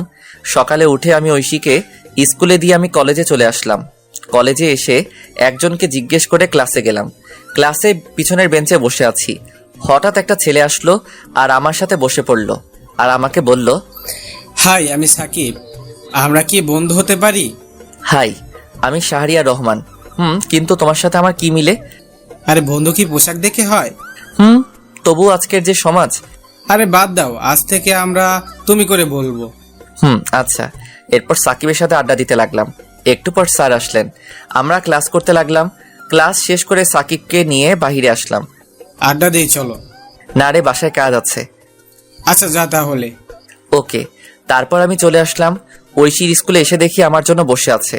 আমি যেতেই মুখ ঘুরিয়ে বসলো আর আমি গিয়ে পাশে বসলাম। এই যে সরি, ক্লাসে ছিলাম। তাই বলে এত দেরি? আচ্ছা, আর হবে না, এবার চলো। ফুচকা খাবো। আচ্ছা চলো। এরপর ঐশীকে নিয়ে একটা ফুচকার দোকানে আসলাম। এসে দুজন মিলে ফুচকা খেলাম। তারপর রিক্সা নিয়ে বাসায় চলে আসলাম। বাসায় এসে ফ্রেশ হয়ে খাওয়া দাওয়া করে বের হয়ে পড়লাম। আমি এসে সিএনজি চালাতে লাগলাম। রাত 10টা পর্যন্ত সিএনজি চালিয়ে বাসায় চলে আসলাম। এভাবে দিনগুলো বেশ ভালো কাটছিল। অনেক দিন পর একদিন আমি সন্ধ্যায় সিএনজি চালাচ্ছি। হঠাৎ দেখি সাকিব রাস্তায় সিএনজি দেখে দাঁড়াতে বলল। আমি মুখটা ঢাকলাম। তারপর আমি দাঁড়ালাম আর সাকিব উঠে পড়ল। ওই জায়গায় যাও। আমি গাড়ি চালাতে লাগলাম। একসময় মুখ থেকে কাপড়টা সরে যায় আর সাকিব দেখে ফেলে আর বলে গাড়ি থামাতে। আমি গাড়ি দাঁড় করালাম। তুই সিএনজি চালাস, আমাকে বলিস নাই? কি করব, কোনো চাকরি নেই। ধর বেটা, একবার আমাকে বলতি তুই। চুপ করে আছি। তুই কালকে এই জায়গায় যাবি, চাকরি হয়ে যাবে। কিন্তু কলেজ? কলেজের সব নোট আমি দিব, চিন্তা করিস না। আর তোর নাম্বার দে। আচ্ছা। এরপর আমি আমার নাম্বারটা দিলাম আর বিদায় দিয়ে চলে আসলাম। আমি তবুও রাত 10টা পর্যন্ত সিএনজি চালিয়ে বাসায় চলে আসলাম। বাসায় এসে ফ্রেশ হয়ে ঐশীর কাছে গেলাম। দেখি রান্নাঘরে কাজ করছে। আমি ঐশীকে পিছন থেকে জড়িয়ে ধরে বললাম, এই কি করো? এই তো কাজ করি। খিদে পেয়েছে? যাও বসো, আমি আসছি। আচ্ছা। আমি বসে আছি, একটু পর ঐশী খাবার নিয়ে আসলো। আমি ঐশীকে খাইয়ে দিলাম আর সেও আমাকে খাবার খাইয়ে দিল।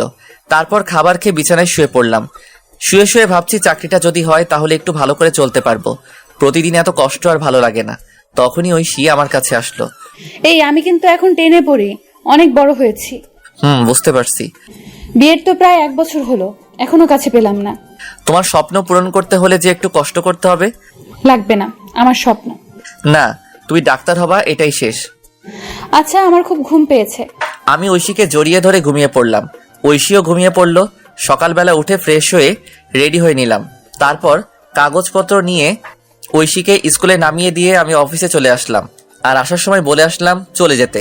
আমি সাকিবের দেওয়া সেই ঠিকানায় চলে আসলাম। এসে ভিতরে গেলাম আর পিয়নকে বললাম স্যারের সাথে দেখা করব। আপনার নাম কি? শাহরিয়া রহমান। অপেক্ষা করুন, আমি ভিতর থেকে আসছি। এরপর পিয়ন চলে গেল। একটু পর বের হয়ে আমাকে বলল ভিতরে যেতে। আমি ভিতরে গিয়ে সালাম দিলাম। উনি আমাকে বসতে বললেন। আমি বসলাম আর ফাইলটা ওনার কাছে দিলাম। উনি ফাইল নিয়ে দেখতে লাগলেন। গুড, রেজাল্ট তো ভালো। তুমি যেহেতু সাকিবের বন্ধু তাহলে সমস্যা নেই, সাকিব আমার ভাতিজা। ও আচ্ছা। চাইলে আজকে জয়েন করতে পারো। আর প্রথমে তোমার বেতন হবে 15,000 টাকা। ধন্যবাদ স্যার, আপনি খুব বড় উপকার করলেন। ধন্যবাদ দেওয়ার কিছু নেই, আমি রাফিকে সব বলে দিচ্ছি, সে তোমায় কাজ বুঝিয়ে দিবে। আচ্ছা স্যার। এরপর স্যার পিয়নকে ডাক দিয়ে বলল রাফাকে ডাক দিতে। কিছুক্ষণ পর একটা মেয়ে আসলো আর তখন স্যার বলল, এই হচ্ছে শাহরিয়ার, আজকে নতুন জয়েন করলো, তুমি তাকে কাজ বুঝিয়ে দিবে। আচ্ছা স্যার। শাহরিয়ারকে ডেস্কে নিয়ে যাও আর বুঝিয়ে দাও। এরপর ফাইল নিয়ে চলে আসলাম আর মেয়েটা আমাকে একটা ডেস্কে নিয়ে আসলো। আমি বসলাম আর মেয়েটা বলল, হাই, আমি রাফা। হ্যালো, আমি শাহরিয়ার। চলুন আপনাকে কাজ বুঝিয়ে দেই। চলুন। এরপর রাফা আমাকে কাজ বুঝিয়ে দিতে লাগলো। আমি ভালো করে বুঝতে লাগলাম। এভাবে দুপুর হয়ে গেল আর রাফা বলল তার সাথে লাঞ্চ করতে, তাই তার সাথে ক্যান্টিনে খেতে গেলাম। তারপর সেখানে সবার সাথে পরিচিত হয়ে নিলাম। সবার সাথে পরিচিত হয়ে অনেক ভালো লাগলো। তারপর আবার কাজ করতে লাগলাম। কাজ করতে করতে কখন যে অফিসের টাইম শেষ হয়ে গেল বুঝতে পারলাম না। এভাবে চলতে লাগলো আমার দিনকাল। 1.5 বছর পর সকালবেলা রেডি হচ্ছি ঐশীকে কলেজে নিয়ে যাওয়ার জন্য। ও হ্যাঁ, এখন ঐশী কলেজে পড়ে। আমি সকালবেলা রিক্সা নিয়ে কলেজের উদ্দেশ্যে রওনা দিলাম।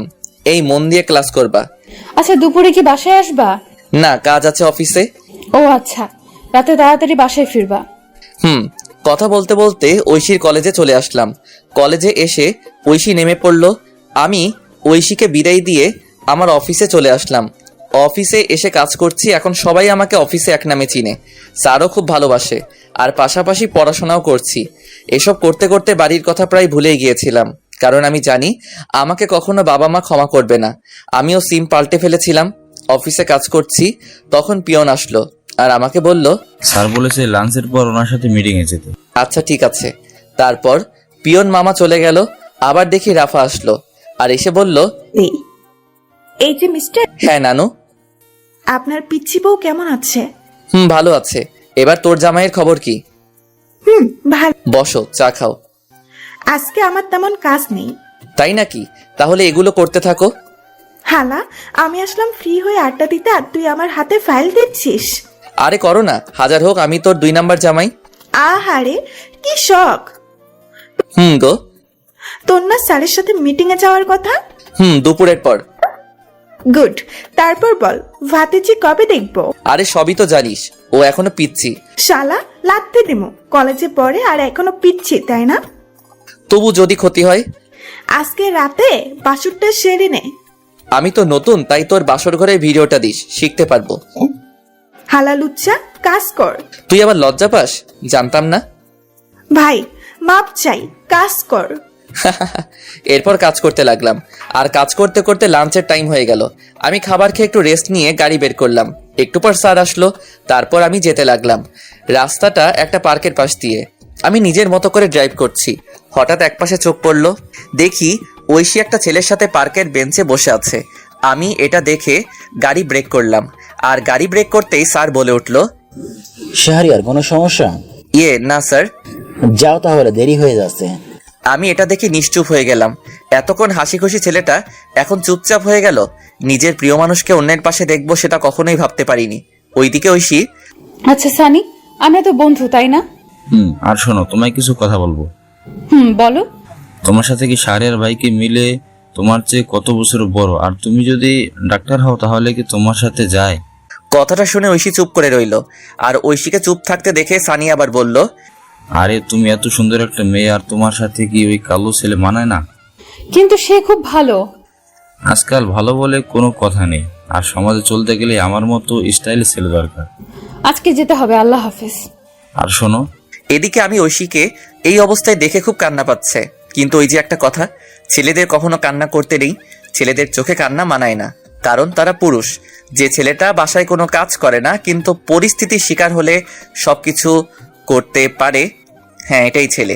একটা ছেলে কখনো তার ভালোবাসাকে পরিবারের জন্য ছেড়ে যায় না, কিন্তু একটা মেয়ে পরিবারের জন্য ঠিকই চলে যায়।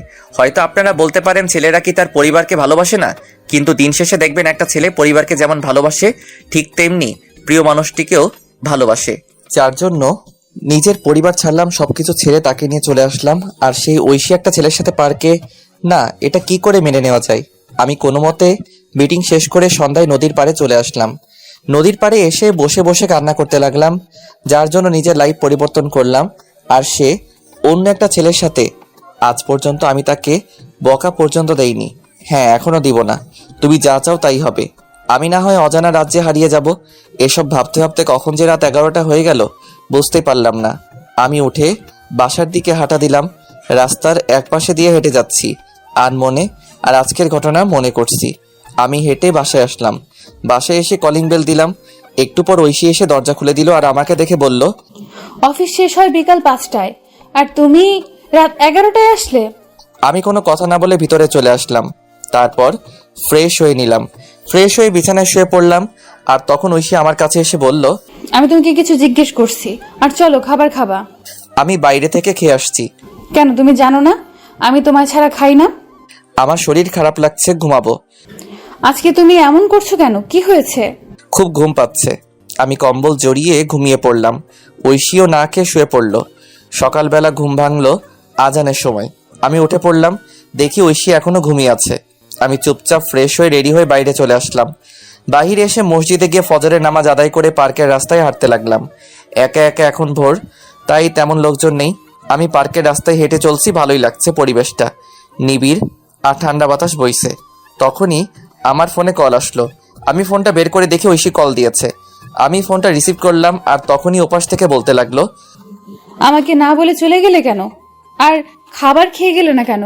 তুমি ঘুমিয়েছিলে তাই ডাকিনি, আর আমার অফিসে কাজ আছে। আমি কি করলাম বলবে একটু? আরে তুমি আবার কি করবা, আর খাবার খেয়ে কলেজে যাও। বাই, আমি বিজি আছি। আমি কল কেটে দিলাম। তারপর ফোনটা সাইলেন্ট করে পকেটে রাখলাম। খুব খিদে পেয়েছে তাই পার্ক থেকে একটা রেস্তোরাঁয় আসলাম। এসে সকালে নাস্তা করে অফিসে চলে আসলাম। অফিসে এসে আমি ডেস্কে বসে কাজ করছি, কিন্তু কাজে মন বসছে না। কি করব, তখনই রাফা আসলো আর বলল, এই যে স্যার, মন খারাপ কেন? আরে না। স্যার বলছে আজকে তুমি আর আমি আরেকটা প্রজেক্ট নিয়ে কাজ। ও গুড। হাতের কাজগুলো শেষ কর, দুপুরের দিকে বের হব। আচ্ছা বন্ধু, তোমার যে মন খারাপ আমি বুঝতে পারছি। এখন বল কি ব্যাপার?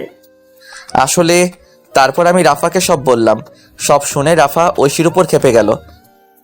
ঐশীকে মনে হচ্ছে ইচ্ছে মতো থাপ্পড় দেই। আচ্ছা যাও, আমি হাতের কাজগুলো শেষ করি। আর আমার একটা উপকার করবা? কি বল? ঐশীর সম্পত্তি ফিরিয়ে দিতে হবে। আচ্ছা, তোর দুলাভাইকে বলবো, তুই চিন্তা করিস না। ধন্যবাদ।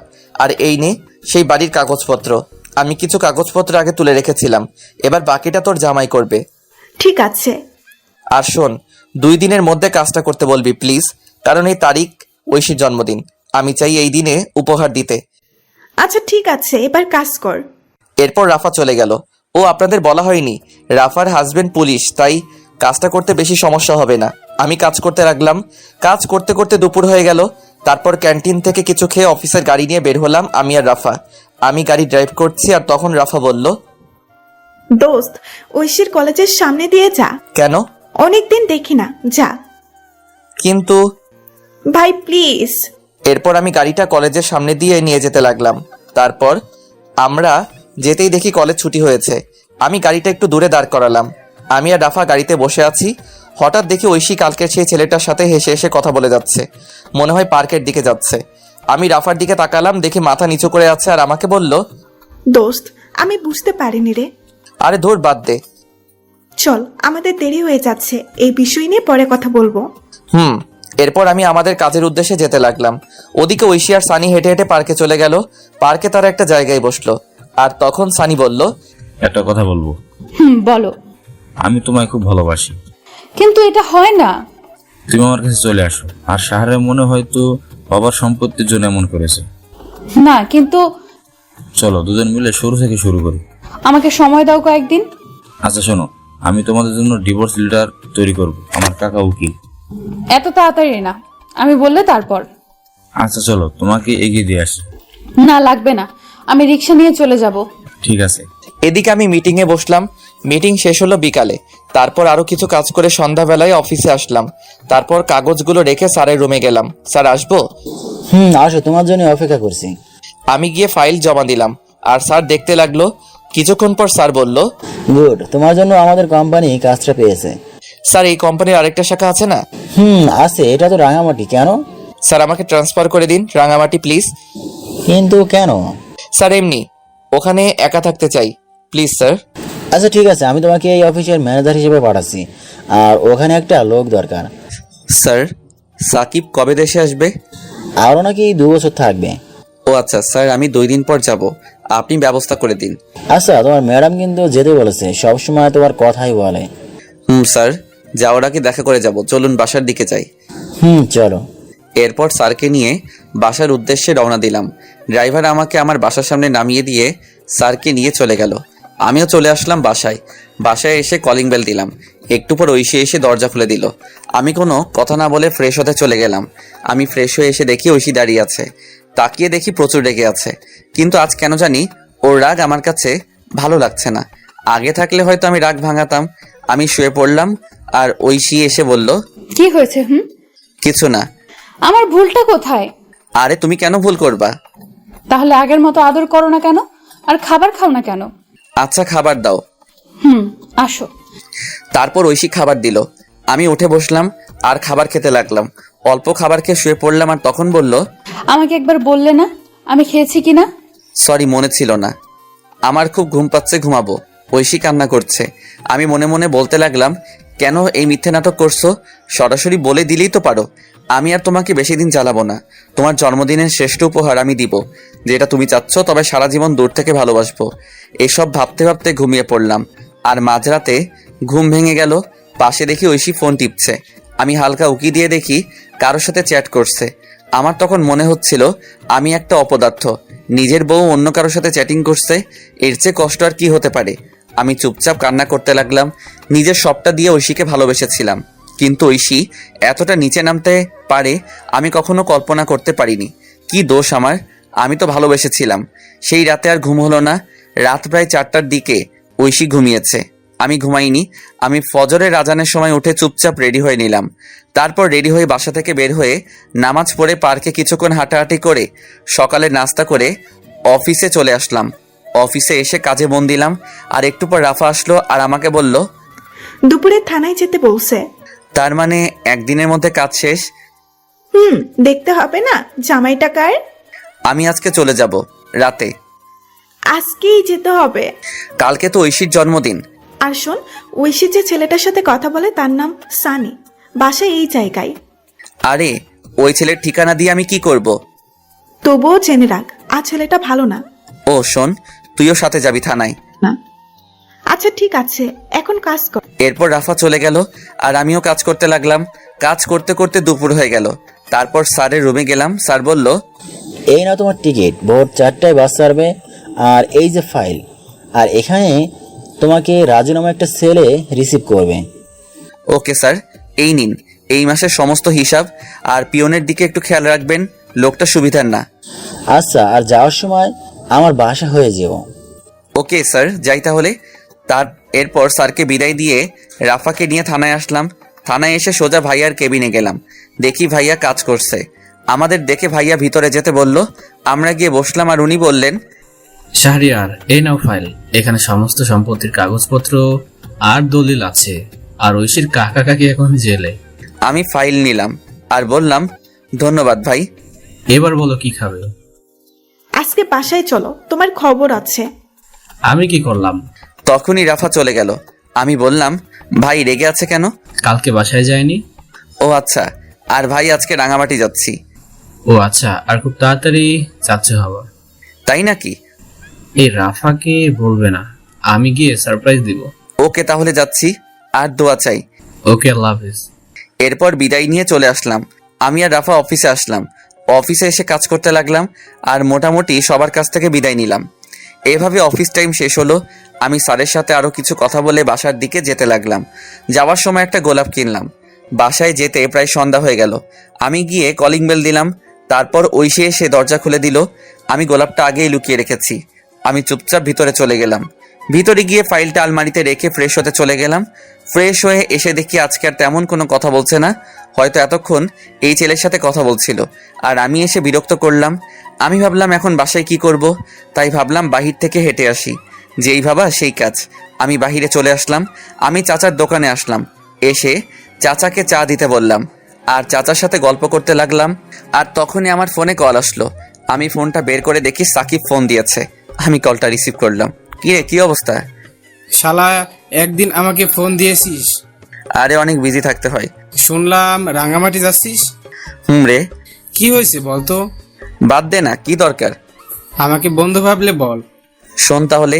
এরপর আমি আমার সাথে ঘটে যাওয়া সবকিছু সাকিবকে বললাম।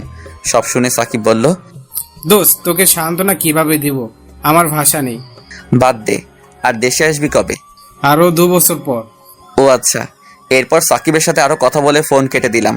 আর চাচার সাথে কথা বলতে বলতে রাত 10টা বেজে গেল। আমি চাচাকে বিদায় দিয়ে বাসার দিকে যেতে লাগলাম।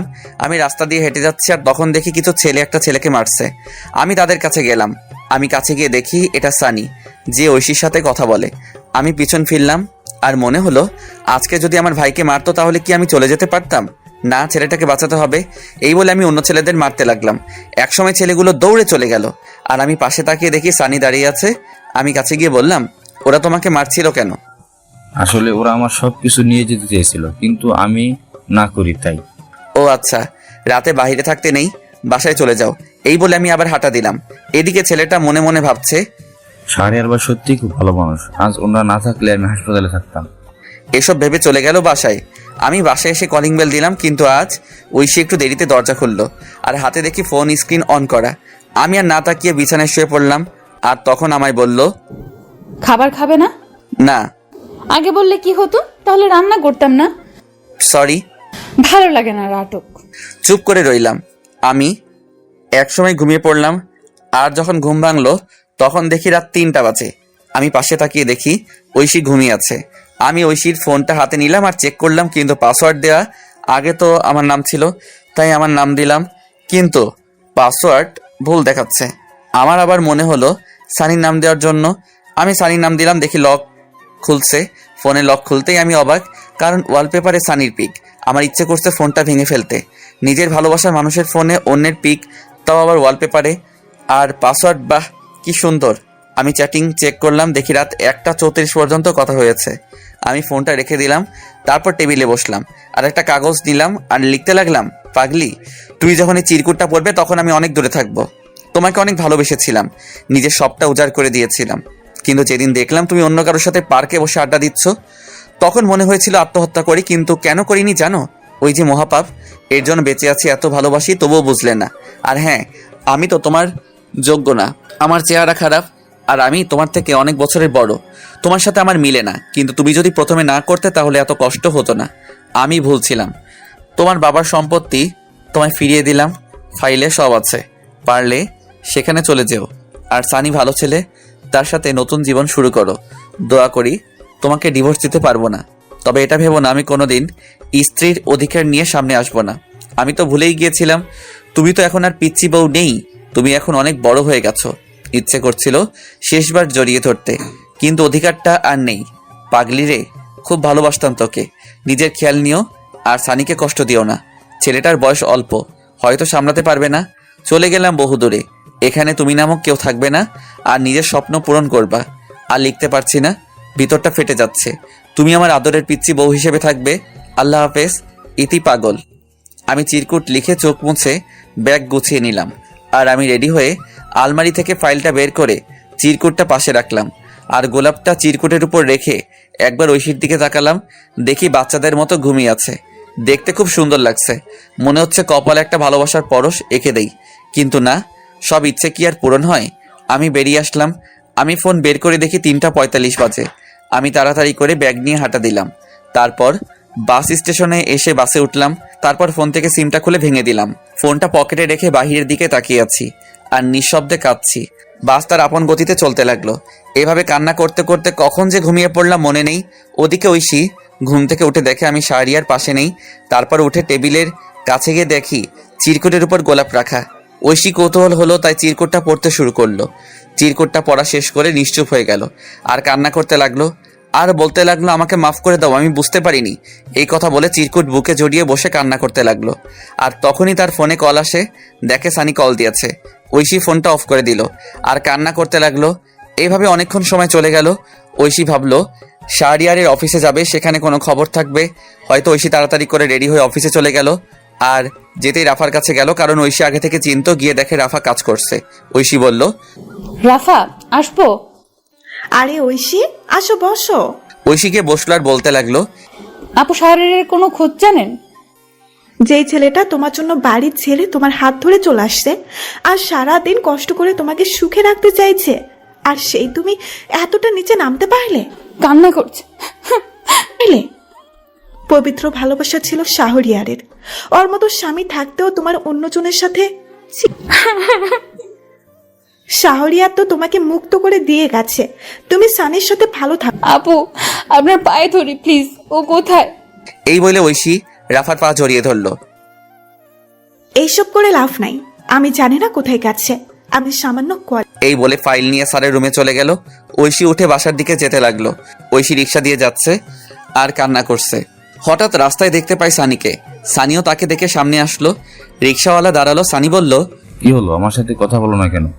রিক্সা কেন আটকালেন? আগে বলো। আমার ভালো লাগে না। এতদিন আমার সাথে কথা বলে আর এখন এসব কথা? ঐশী ঠাস করে সবার সামনে জুতা খুলে সানিকে চড় দিল। আর ঐশী বাসায় গেল। আর ঐশী বাসায় গিয়ে কান্না করতে লাগলো। এদিকে আমার ঘুম ভাঙলো জোরে ঝাঁকুনির কারণে। আমি উঠে দেখি সবাই বাস থেকে নামছে। আমি পাশে সাইনবোর্ড দেখলাম, দেখে আমি চলে আসছি রাঙামাটি। আমি ব্যাগ নিয়ে বাস থেকে নামলাম। নেমে একটা ফাঁকা জায়গায় এসে স্যারের দেওয়া সেই ছেলেকে কল দিলাম। কল দিতেই সাথে সাথে কল ধরলো আর বলতে লাগলো, ভাই আপনি কোথায়? আমি তো বাসের সামনে। আমি বাসের পিছনে আছি, তুমি এদিকে আসো। তারপর একটা ছেলে আসলো আর আমাকে বলল, আপনি শাহরিয়ার রহমান? তুমি রাজু? ভাই চলেন।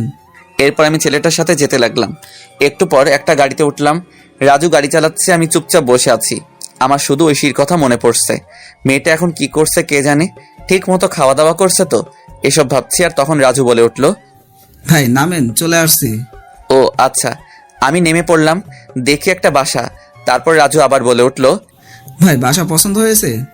আরে একা থাকবো তা আর পছন্দের কি, চলেন ভিতরে যাই। এরপর আমি রাজুর সাথে ভিতরে গেলাম। ভিতরে গিয়ে সব দেখতে লাগলাম। বাসাটা ভালো, সবকিছুই আছে। এরপর রাজু বলল, ভাই তাহলে আজকে যাচ্ছি। কিন্তু রান্না করার জন্য কে থাকবে? সরি ভাই, নিজে করতে হবে। আচ্ছা সমস্যা নেই, তাহলে যাচ্ছি। তাহলে আর এই নিন গাড়ির চাবি। আমার গাড়ি লাগবে না, অফিসের গাড়ি অফিসের থাক। তবুও ভাই, আমি অফিসের ম্যানেজার। আমার গাড়ি চালাতে ভালো লাগে না, তাছাড়া এই ভাঙা গাড়ি তো না। ও আচ্ছা, আমি বাইক কিনবো ভাবছি। আচ্ছা যাই তাহলে। এরপর রাজু চলে গেল। আমি ব্যাগ রেখে ফ্রেশ হয়ে নিলাম। তারপর রেডি হলাম বাইরে যাওয়ার জন্য। আর সন্ধ্যা হয়ে গেছে, তাই ভাবলাম রাতের খাবার খেয়ে আসি। আমি রেডি হয়ে হাঁটতে হাঁটতে কাছাকাছি একটা বাজারে আসলাম। বাজারে এসে নতুন সিম নিলাম। তারপর একটা হোটেল থেকে 1 প্যাকেট বিরিয়ানি নিয়ে বাসার উদ্দেশ্যে রওনা দিলাম। হেঁটে হেঁটে যাচ্ছি কারণ সন্ধ্যার প্রকৃতি খুব সুন্দর, তাও আবার রাঙামাটি, চারদিকে সবুজ আর সবুজ, আর ছোট আঁকাবাঁকা রাস্তা, হেঁটে যেতে ভালোই লাগছে। আমি আসার সময় সিমটা ফোনে ভরলাম আর ফেসবুক ডিঅ্যাক্টিভেট করে দিলাম, আর গ্যালারি চেক করে দেখি ঐশীর একটা পিক রয়েছে। আমি তো সব পিক বাসে ডিলিট করছিলাম, হয়তো এটা ভুল করে রয়ে গেছে। আমি পিকটার দিকে তাকিয়ে হাঁটতে লাগলাম। পিকটা দেখে ঐশীর ওইসব ঘটনা মনে পড়ে গেল, আর পিকটা ডিলিট করে দিলাম। আর বলতে লাগলাম, পাগলি রে, একদিন পাগলের মতো খুঁজবি, তখন বুঝতে পারবি কি ছিলাম তোর জীবনে। কিন্তু সেদিন আমার এই ভালোবাসাটা নাও থাকতে পারে। এইসব ভাবতে ভাবতে বাসায় চলে আসলাম। বাসায় এসে ফ্রেশ হয়ে খাবার খেয়ে নিলাম। খাবার খাওয়ার সময় ঐশীর কথা মনে হচ্ছে, কারণ ঐশী যে আমাকে খাইয়ে দিত। তবুও কষ্ট করে খেয়ে শুয়ে পড়লাম। শরীর ক্লান্ত থাকায় চোখ বন্ধ করতেই ঘুমিয়ে পড়লাম। সকালবেলা ঘুম থেকে উঠে ফ্রেশ হয়ে রেডি হয়ে নিলাম, তারপর অফিসে যেতে লাগলাম। রাস্তায় তেমন গাড়ি নেই, আমি হেঁটে হেঁটে যাচ্ছি। কিছুক্ষণ হাঁটার পর দেখি একটা অটো আসছে, আমি অটোতে উঠে পড়লাম। তারপর অফিসে চলে আসলাম। অফিসে আসতেই সবাই আমাকে অভিনন্দন জানালো। আমি সবার সাথে কৌশল বিনিময় শেষে কেবিনে গেলাম। কেবিনে গিয়ে বসতেই রাজু আসলো আর বলল, স্যার আসবো? আসো, আর আমাকে ভাইয়া রাখবে। ভাই এই যে ফাইল, একটু দেখেন। আর শোনো, অফিস শেষ হলে দেখা করবে। আচ্ছা ভাই। এরপর রাজু চলে গেল। আমি ফাইল দেখতে লাগলাম, আর তখনই একটা মেয়ে আসলো। স্যার আসতে পারি? আসুন। মেয়েটি এসে আমার কাছে ফাইল দিল। আমি মেয়েটির দিকে তাকালাম, দেখলাম মেয়েটা প্রেগনেন্ট আর বয়স প্রায় আমার সমান হবে। আরে আপনি এই অবস্থায় অফিসে কেন? ছুটি নিলেও পারতেন। সমস্যা নেই স্যার। আপনার নাম কি? জি যারা। ও আচ্ছা, আপনাকে ছুটি দিয়ে দিলাম, আজ আপনি বাসায় চলে যান। ধন্যবাদ স্যার। স্যার বলে ডাকবেন না, ভাই বললে খুশি হব। আচ্ছা ভাইয়া। আমি রাজুকে বলে দিচ্ছি, ও আপনাকে নামিয়ে দিয়ে আসবে। তার দরকার নেই। আরে কি বলেন, যেটা বলছি এটাই শেষ কথা। এরপর আমি ফোন দিয়ে রাজুকে বলে দিলাম। তারপর আমি আমার কাজ করতে লাগলাম। কাজ করতে করতে কখন যে দুপুর পার হয়ে বিকাল হয়ে গেল। তারপর আমি উঠে বের হলাম, আর তখন রাজু বলল, ভাই অফিস তো শেষ, আপনি বলছিলেন দেখা করতে। একটা বাইক কিনবো, চলো ব্যাংকে যাই। এরপর রাজুকে নিয়ে ব্যাংকে গেলাম। আমার কিছু জমানো টাকা ছিল, আমি টাকাগুলো তুলে নতুন বাইক কিনলাম। বাইকটা বাংলাদেশে নতুন আসছে, এটা এত বছরের সঞ্চয় দিয়ে কিনলাম। অনেক দিনের শখ ছিল নিজের টাকায় বাইক কিনবো, তাই খুব খুশি হলাম। আমাকে খুশি দেখে রাজু বলল, সত্যি ভাই, নিজের টাকার বাইক কিনলে ফিলিংসটা অন্যরকম লাগে। এরপর রাজুকে বিদায় দিয়ে আমি রাতের খাবার বাহির থেকে খেয়ে বাসায় চলে আসলাম। এভাবে বেশ কিছুদিন চলে গেল। এখন আর ঐশীর কথা মনে হয় না, কারণ অফিসের সবার সাথে বন্ধু হিসেবে কথা বলি আর আড্ডা দিই। কিন্তু একদিন আমি অফিসের শেষ করে রাতে বাসার দিকে যাচ্ছি। নীরব রাস্তা, তেমন কোনো মানুষজন নেই। আমি হেডফোন কানে দিয়ে আনমনে বাইক চালাচ্ছি। হঠাৎ রাস্তার পাশ থেকে একটা মেয়ের চিৎকার আসছে। আমি বাইকটা ব্রেক করলাম আর সামনে গেলাম, আর গিয়ে দেখি অফিসের সেই মেয়ে যারা প্রসব বেদনায় চিৎকার করছে। তাই আমি তখন বললাম, আপনি এখানে? আপনার হাজবেন্ড কই? ভাই আমাকে হাসপাতালে নিয়ে যাবেন, আমি পারছি না। আমি রাস্তায় গাড়ি পাচ্ছি না, কিন্তু কি করব কিছু বুঝতে পারছি না। কিন্তু বেশি দেরি হলে অনেক ক্ষতি হয়ে যাবে, তাই আমার বাইকটা কাছে আনলাম। তারপর যারাকে আমার বাইকের সামনে উঠালাম আর ঝাপটে ধরে বাইক চালাতে লাগলাম। আর হাসপাতালে এসে আমি কোলে তুলে নিয়ে ভিতরে গেলাম।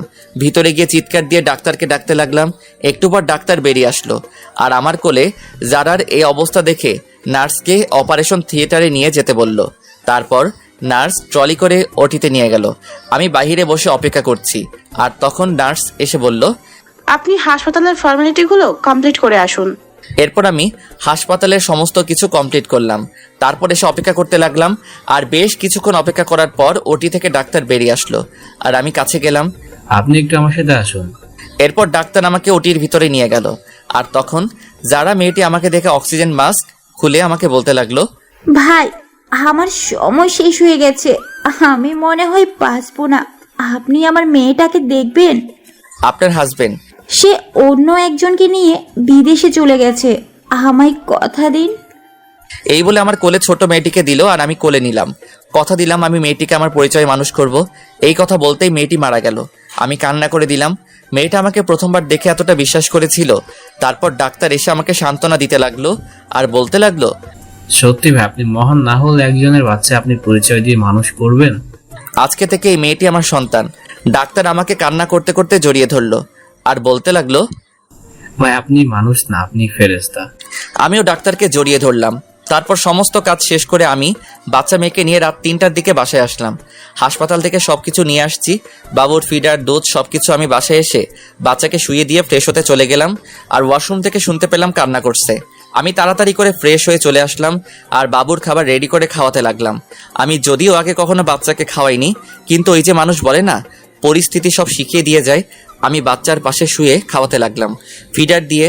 মনে মনে ভাবতে লাগলাম কি নাম রাখা যায়, আর তখনই মাথায় আসলো একটা নাম। রেখে দিলাম তানিশা। 3 বছর পর সকালবেলা ঘুম ভাঙলো তানিশার ডাকে। বাবাই, ও বাবাই, ওঠো না। আম্মু, কি হয়েছে? খুব খিদে পেয়েছে। আমি তাড়াতাড়ি করে উঠে রান্নাঘরে গেলাম আর রান্না করতে শুরু করলাম। কিছুক্ষণের মধ্যে রুটি আর ডিম ভাজি করে টেবিলে আনলাম আর বললাম, আম্মু কই তুমি? বাবাই। তানিশা আসলো আর চেয়ারে বসে পড়লো। আমি চেয়ারে বসে মেয়েকে খাইয়ে দিতে লাগলাম। মেয়ে আমাকে বলল, বাবাই, তুমি খাবা না? না মা, আমি এখনো ফ্রেশ হইনি যে। তাহলে ফ্রেশ হয়ে এসো, তারপর দুজনে একসাথে খাবো।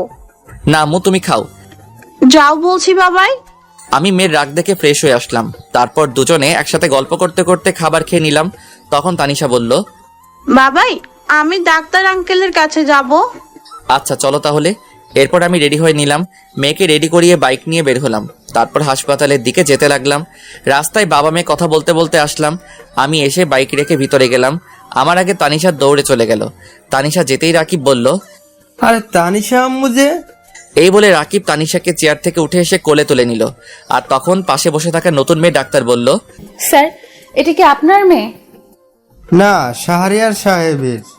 কথাটা শুনে পাশে থাকা মেয়েটা অবাক হয়ে গেল আর নিশ্চুপ হয়ে গেল। এদিকে আমি রাকিবের কেবিনে গেলাম। কেবিনে গিয়ে দেখি রাকিবের কোলে তানিশা বসে আছে। রাকিব আমি লাঞ্চে এসে নিয়ে যাব। আমার কণ্ঠ শুনে পাশে থাকা মেয়েটি আমার দিকে তাকালো। আমি তাকাতেই আমি অবাক, কারণ এটার কেউ না, হ্যাঁ এটাই ঐশী। ঐশী আমাকে দেখেই পায়ে ধরে ফেললো আর বলতে লাগলো, আমি তোমার পায়ে ধরি, আমাকে মাফ করে দাও। আরে কে আপনি? আমার পা ছাড়ুন। কিন্তু ঐশী পা ছাড়ছে না। আমি জোর করে ছাড়িয়ে চলে আসলাম আমার বাইকে। ঐশী এসেছিল, কিন্তু আমি জোরে বাইক স্টার্ট দিয়ে অফিসে চলে আসলাম। অফিসে এসে কাজে মন বসছে না, কিভাবে বসবে? পুরনো ভালোবাসার মানুষকে দেখে ওদিকে ঐশী রাকিবের কাছে গেল আর বলতে লাগলো, ভাইয়া প্লিজ বলুন, এই হলো আমার হারিয়ে যাওয়া শাহরিয়ার। কি বলো? সে আমাকে রেখে বিয়ে করেছে, তবু আমাকে ক্ষমা করলো না। শাহরিয়ার বিয়ে করেননি? তাহলে মেয়ে? দাঁড়াও বলছি, আগে তানিশাকে ওদিকে পাঠাও। এরপর রাকিব তানিশাকে অন্য একটা নার্সের সাথে খেলতে পাঠালো। হাসপাতালের সবাই তানিশাকে চিনে আদর করে। বাসার পাশে হাসপাতাল হওয়ার কারণে কোনো সমস্যা হয় না। এরপর রাকিব ঐশীকে সবকিছু বলতে লাগলো। সব শুনে ঐশী চুপ করে রইল। ঐশী কোনো কথা বলছে না। তখন আবার রাকিব বলল, ওনার মতো লোক বন্ধু হিসাবে পেয়েছি, এটাই অনেক। ওর বাসার ঠিকানা দেন। এরপর রাকিব আমার বাসার ঠিকানা দিয়ে দিল। এদিকে আমি চেয়ারে হেলান দিয়ে ঐশীর কথা ভাবছি। আমি কি আজও ঐশীকে খুব ভালোবাসি? নিজেকে নিজে প্রশ্ন করলাম। তখনই দরজার কাছ থেকে কেউ বলে উঠল, আসতে পারি স্যার? আমি না দেখে বললাম, আসুন। আমি তাকিয়ে তো অবাক, কারণ এটার কেউ না, এটা রাফা। দোস্ত, তুই কেমনে সম্ভব? তোর জন্য আমাকে রাঙামাটি আসতে হলো। তারপর বল, কেমন আছিস? ভালো, তুই? আলহামদুলিল্লাহ ভালো। এবার বল কি খাবি? এখন তোর মাথা, বাকিটা পরে দেখা যাবে। গুড। কতদিন আড্ডা হয় না। ঐশীর সাথে দেখা হয়েছে। আমি প্রশ্নটা শুনে চুপ করে রইলাম। আমাকে চুপ থাকতে দেখে আবার বলল, তোর সাথে গুরুত্বপূর্ণ কথা আছে। বল। তুই ঐশীকে মেনে নে। কি? এটা তুই কি বলছিস? আমি বলছি, কারণটা জানলে তুই কান্না করবি। বল তাহলে শুনি। তুই চলে আসার পর ঐশীর মানসিক অবস্থা খুব খারাপ হয়। দিনের পর দিন না খেয়ে দিন কাটাতো। কি বলিস? তারপর আমি একদিন বাসায় গিয়ে দেখি ফ্লোরে পড়ে আছে। তারপর আমি নিয়ে হাসপাতালে যাই। হাসপাতালে ডাক্তার বলে মানসিক অবস্থা খুব খারাপ, সুস্থ হতে 6 মাস লাগবে। 6 মাস ধরে চিকিৎসা চলছিল, কিন্তু সবসময় শুধু তোর। আমি তাকে আমার সাথে রাখি। আমি তো একটা মেয়ে, আমি বুঝতে পারি সত্যি এখনো মেয়েটা তোকে অনেক ভালোবাসে। আমি নিজে চোখে দেখছি তোর জন্য প্রতিটা রাত কান্না করতো। প্লিজ মেয়েটাকে আর কষ্ট দিস না। এখন আমার খুব খিদে পেয়েছে, খাবো। ওয়েট, আমি রাজুকে ফোন করে বলে দিলাম খাবার আনার জন্য। একটু পর রাজু খাবার নিয়ে আসলো আর খাবার দিয়ে চলে গেল। আমি আর রাফা মিলে খাবার খেয়ে নিলাম। তারপর বললাম, চল বাসায় যাই। পাগল নাকি? একটু পর আমার ফ্লাইট। মানে কি বলিস? তোর ভাতিজা হয়েছে, তাই তার জন্য যেতে হবে আজকেই। তাই নাকি? দোস্ত, আমি যাই রে, আর ভাবিকে নিয়ে আসিস। তোর মেয়েকে দেখতে পাইলাম না। তুই সব জানিস? তোর মতো বন্ধু সবার কপালে থাকে না। তুই সত্যিই ভালো মানুষ। দোস্ত, আমি চাচ্ছি আমার শহরে যাব। মা বাবা কেমন আছে? গুড।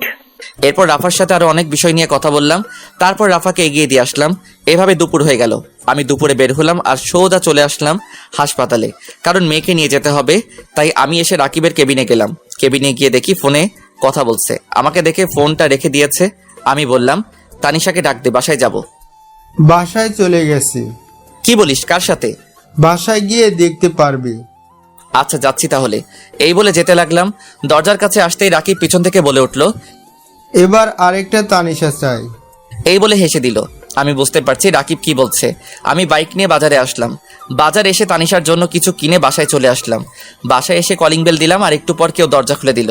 আমি দেখি ঐশী আমাকে দরজা খুলে দিয়ে মাথা নিচু করে দাঁড়িয়ে আছে। আমি চুপ করে ফ্রেশ হতে চলে গেলাম।